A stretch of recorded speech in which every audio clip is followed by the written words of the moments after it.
What's going on, guys? This is United WWE coming at you with a new video. Today I'm doing my first Raw review in a very long time. You guys used to really enjoy these videos, so I thought why not get back to doing them. And I'm also going to do them for SmackDown, so make sure to subscribe, guys. And if you enjoyed this video, make sure to leave a like and stay tuned for tomorrow's SmackDown review. So last night was the first time in a good while I was actually able to watch Raw live, so I was really disappointed in the last couple of weeks of Raw when I got to watch them. I just think the show's really lacking that cutting edge that I had the first few weeks when they did the draft. It's just kind of gone backwards a bit, but I was hoping last night would be a big improvement, and I think it was a tiny bit of an improvement. It wasn't really like miles better, but I think they're taking a step in the right direction. I think a lot of people like Rusev and Owens are really starting to step up, and it's good to see. And I'd like to see a bit more Rollins on the show, but yeah, Reigns as well. The opening segment, guys, we're just going to get straight into the show. That's how I do these reviews. I kind of go all over the place, left, right, and center, whatever pops into my head. And I'm just going to shoot the breeze, so I'm going to go straight into it. The first segment, Roman Reigns, we were told on the pre-show that he was going to kickstart the show. He came out to the ring, and I was expecting a pissed off Roman Reigns. Here's a guy that's been fucked over for the last year, left, right, and center. You know, Triple H has been screwing him all over the place. He came out and screwed him in the Fatal 4-Way a couple of weeks ago. Giving him a pedigree, costing him the match really.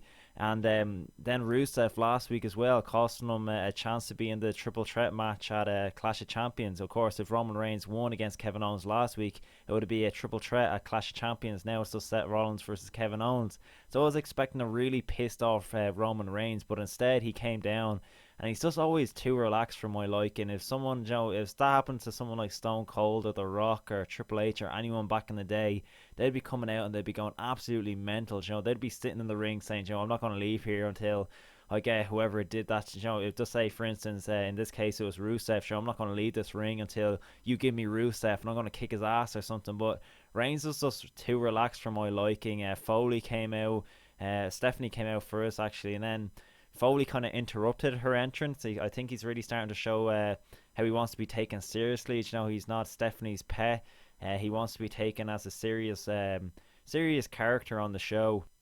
Foley was talking about how he's tired of not being taken seriously, and he was tired of people going behind his back to organise matches, trying to get their way. And he said simply, everything goes through me now. I'm going to decide, respect my authority, pretty much. To South Park reference there, respect my authority. But yeah, he said, I'm tired of this, and he made a match for tonight. It was going to be Seth Rollins versus Rusev. That was actually announced earlier on in the day. But he also said then we're going to have Kevin Owens versus Roman Reigns inside a steel cage. Stephanie wasn't originally too happy with this decision, but later on in the show she kind of got on terms with Mick and she was happy with the main event. But yeah, looking back now, I suppose we all expected a cage match on Raw. People were posting pictures on Twitter before the show saying there was a cage above the ring. So I was wondering, was it going to be for a dark match or something? But happy was actually on the show because it actually was a decent main event.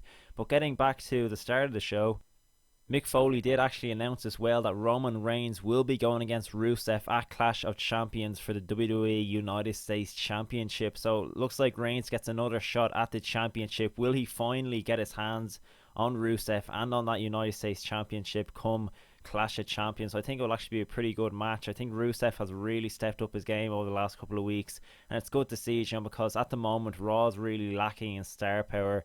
I think SmackDown's actually doing pretty well in terms of big names. They have the likes of Randy Orton, AJ Styles, John Cena, Dean Ambrose, Bray Wyatt, even all these big names. And I think SmackDown, they have that advantage, but I think Raw were hoping the likes of Finn Balor and Kevin Owens and all them guys would really step up, and unfortunately, Finn Balor has got injured. He's going to be out for 6 months now, 5 to 6 months probably. So I think Finn Balor is a massive loss to their show. But some of the guys really need to step up, and as I said, Kevin Owens and I think Rusev as well have really stepped up over the last couple of weeks. The first match on the show was Rusev versus Seth Rollins. Seth Rollins actually kind of interrupted the opening segment. Actually, I think it was just at the end of the opening segment. Yeah, he kind of had a bit of a stare down with Kevin Owens during his entrance. He walked out past him. Them two will go at it at Clash of Champions. But as I said, Rusev and Seth Rollins kickstarted the show. This match was a count out in the end. Rusev and Seth Rollins actually had a cool spot up on the announcers table, up on the stage. Rusev was trying to throw Seth Rollins off the stage, but Rusev kind of fucked up a bit, and Rollins took advantage, pushing him off the stage, then getting up on the announce table and jumping off himself with a crossbody. And that wasn't the only crossbody he was going to be doing tonight on the show. Of course, we'll get to that later on in the review. But moving on, next up, we're going to be talking about the Divas. Charlotte was backstage talking to Dana Brooke. Now, Dana Brooke has just been driving me mad over the last couple of weeks. I'm really not a fan of hers. I think her in-ring work is kind of sloppy. Just little things about her work, really annoy me. And I think she was kind of brought up a bit too early to the main roster. I don't think she's ever going to really do anything on the main roster. But I think at the moment the role she has is kind of shelters her from being exposed a bit. She is kind of Charlotte's lapdog at the moment. So Charlotte's just treating her like a bitch. And we saw on the show, Charlotte was talking about last week when Bayley and Sasha, the end to the triple threat match where both their shoulders actually touched the ground for the pin count. So Charlotte was saying, she wanted she didn't want to defend her title at Clash of Champions because she thought there was no clear winner last week. And Dana Brooke was saying, neither of them should win. There should be a rematch or something like this. So Mick Foley actually said then, oh, great idea, Dana. We're going to have a triple threat match at Clash of Champions. And Charlotte just looked at Dana like she wanted to rip her face off. She was so pissed off. Later on in the show, we would have a tag team match. It was Charlotte and Dana Brooke versus Sasha Banks and Bayley. Now, this match that I thought was actually very good. In this match, I was actually expecting Dana Brooke to turn on Charlotte in some way. Maybe not turn, but just get some revenge for the way Charlotte's been treating her over the last couple of weeks. But actually turned out Dana Brooke had a big hand in Charlotte picking up the victory in this match. Of course, Charlotte and Dana picked up the win. Dana actually pulled, I think it was, she actually stopped Bayley from hitting the Bayley to belly or whatever they call it, whatever she calls that move. The belly to Bayley or Bayley to belly, I don't know, something like that. But she actually stopped that move from taking place. So Charlotte took advantage of that and she picked up the win. I think it was a big boot to the face of Bayley in the end. But the one thing that really annoyed me though was actually, it was a hard hitting match in this women's match, and at the end you just see Dana Brooke completely no selling the match, just sprinting around happy as Larry, and you see Charlotte and the rest of the Divas kind of really showing that they're actually in a war, but Dana, just little things like that really annoy me about her. She just kind of, she doesn't seem like a wrestler to me. She just seems like a failed bodybuilder or something that's in the WWE now. But hopefully she proves me wrong. I want to see everyone do well on the show, but I just really think that she doesn't really have much of a future on the main roster, to be honest. Now, in my reviews, guys, I'm just going to be talking about things that I thought were important on the show. They're actually storytelling. They build on different storylines, stuff like that. Stuff that I actually think is worth talking about. Because if I watch a show and there's something I don't want to watch, and it's not going to be worth talking about in a review, I just want to keep these reviews interesting, get to the main points, and not talk about any bullshit that happened on the show. So throughout the show, guys, they kept hyping the Cruiserweight division. It was finally going to be here. It's exclusive to Raw. They were hyping up TJ Perkins. I actually saw an interview with him on the pre-show on the WWE Network, and he actually seemed very relaxed, but he seemed a bit nervous as well. One thing I noticed about him when he's doing promos, he keeps closing his eyes, and I think that's something he's going to have to work on. He kind of, I don't know if it's just a bad habit, but it was just kind of weird to watch him doing an interview. He just kept closing his eyes while he was talking. But that's not really important. What's important tonight was the Cruiserweight division is finally on Raw, and what a hell of a show these Cruiserweights put on.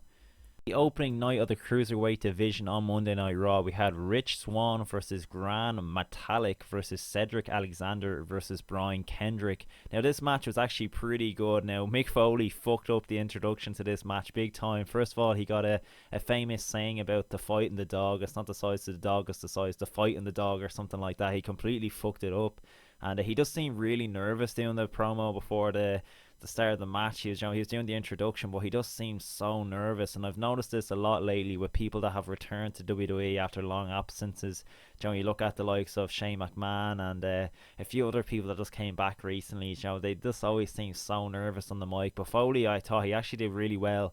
in the opening segment to the show, but just in this segment he seemed very nervous. He seemed to forget a few lines. He looked around a few times. He just seemed lost. He was looking for guidance. But Foley welcomed out Brian Kendrick anyway. He welcomed him back to Raw. He also welcomed out Gran Metalik, I hope I'm pronouncing that name right, Cedric Alexander and Rich Swann, and they were told before the match that the winner was going to take on TJ Perkins this Sunday at Clash of Champions. Now they all shook hands with Mick Foley and it went to a commercial break, but once we came back we got a hell of a match, guys. These cruiserweights, they put on a hell of a show. As I said, the winner was going to be taking on TJ Perkins at Clash of Champions, and these guys just went all out. Some of the moves they were doing, guys, were just absolutely sensational. I must admit, I didn't watch any of the Cruiserweight Classic on WWE Network. I watched bits and bobs of it here and there, but yeah, I missed out, I think, big time, because the matches these guys were putting on were absolutely, the match they put on last night, I should say, was just absolutely sensational. You know, their selling, their timing, their movement, everything was just absolutely brilliant. I really enjoyed watching it, and it's something fresh for the show. You know, usually we'd probably get, you know, Nia Jax, or, you know, I know we did get a few squash matches last night, Bo Dallas and Braun Strowman and stuff like that, but this was just something fresh for the show, something that could fill the middle or last hour pretty well, I think, and it worked really well last night on the show. As I said, it was fresh, it was something new. Brian Kendrick actually picked up the victory, so he will be taking on TJ Perkins this Sunday at Clash of Champions, and fair play to WWE and to Raw, Triple H and whoever, you know, thought of this idea to bring back the Cruiserweight division. It's a great idea, and just like it did for WCW back in the day, it just gives an extra you know, freshness to the show, an excitement, something new. And I really hope in a couple of weeks, maybe months, we get to see the Cruiserweight division on SmackDown as well, because there's so many guys that were involved in this Cruiserweight Classic. How many altogether? I think maybe there was about 32, I think, was mentioned. I don't know how many guys, but, you know, there's plenty of Cruiserweights there, so I think the WWE want to bring some of them in, you know, put them on SmackDown as well. I think that would be a great idea. At the moment it's just exclusive to Raw, but I'm hoping anyway that it's on SmackDown soon as well. Moving on in the show now, Cesaro and Sheamus have been going at it in the best of 7 series over the last couple of weeks on SmackDown, and even at, I think, a pay-per-view as well, whatever the last pay-per-view was. I think they're on the pre-show of SummerSlam or something, was it? I don't know, I can't remember. I've seen this match so many times. Actually, I was thinking about it last night when I was watching Raw. I've actually seen Cesaro and Sheamus live 3 times. So I've actually been to a show 3 times where this match happened. I don't know how many times I've seen it on Raw and SmackDown. I've just seen this match countless of times. These two have great chemistry, but please, for the love of God, WWE, just end this series as soon as you can. End it. It's 3-3 now. So Cesaro won last night. You know, he's tied up the score. They've been putting on great matches. I'm not going to fault the two guys, but it just seems like lazy booking and, you know, creative for the two of them, because I think they just never really have anything for Cesaro. I don't think he's developed enough, his personality wise, over the last couple of, you know, weeks, or even since the draft and stuff. You know, I really thought they're going to take the ball and run with him after he cut that promo about being pissed off about the draft and stuff, and they're like, oh no, fuck it, we'll put him against the Sheamus for the next 2 months. That's just a terrible idea. I don't think it's going to do anything from really. Cesaro, of course, is going to win this series. He's going to get a title shot eventually, I think, but, you know, will he, you know, who's it going to be against, guys? If Roman Reigns, maybe it'll be for the United States Championship. Maybe Roman Reigns wins at Clash of Champions. If Rusev wins, who knows? Maybe we get some triple threats, Roman Reigns, Rusev, and, you know, Cesaro. I don't know. We'll have to see what happens down the line, but yeah, I just think it's always tough with Cesaro. I'm not his biggest fan. I love his in-ring work. It's great to watch him, but I just think personality-wise, he's still lacking big time. He needs to, you know, I just don't get the whole gimmick of him coming out dressed as James Bond or whatever, and then, you know, I just don't get it. I know, like, he looks like sort of like a hitman. I was thinking he's going to get some sort of new gimmick, but it's the same sort of Cesaro we've gotten for the last 3 years, and I think he needs to do something to really just up his game and show that he wants to be taken seriously and not be stuck on the mid-card, because the guy has so much talent in the ring. I think if he had any type of skills on the mic, he'd be, you know, much further up the card. You know, you look at someone like Kevin Owens, he can work in the ring, but more importantly, he can talk on the mic. He can get people invested in what he's doing. You know, people care about what he's doing.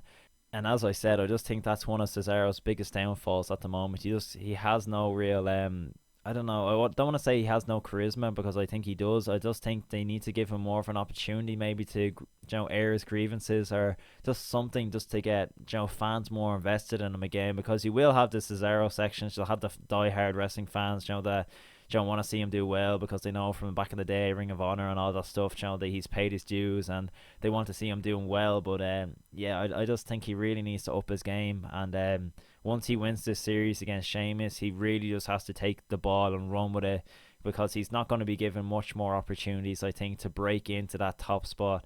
And yeah, Cesaro, just up your game, buddy, and I think you'll do grand. Next up on the show, guys, we're going to be talking about Chris Jericho. Now, here's a man that's just reinvented himself time and time again. He has been on absolute fire on Monday Night Raw for the last couple of weeks.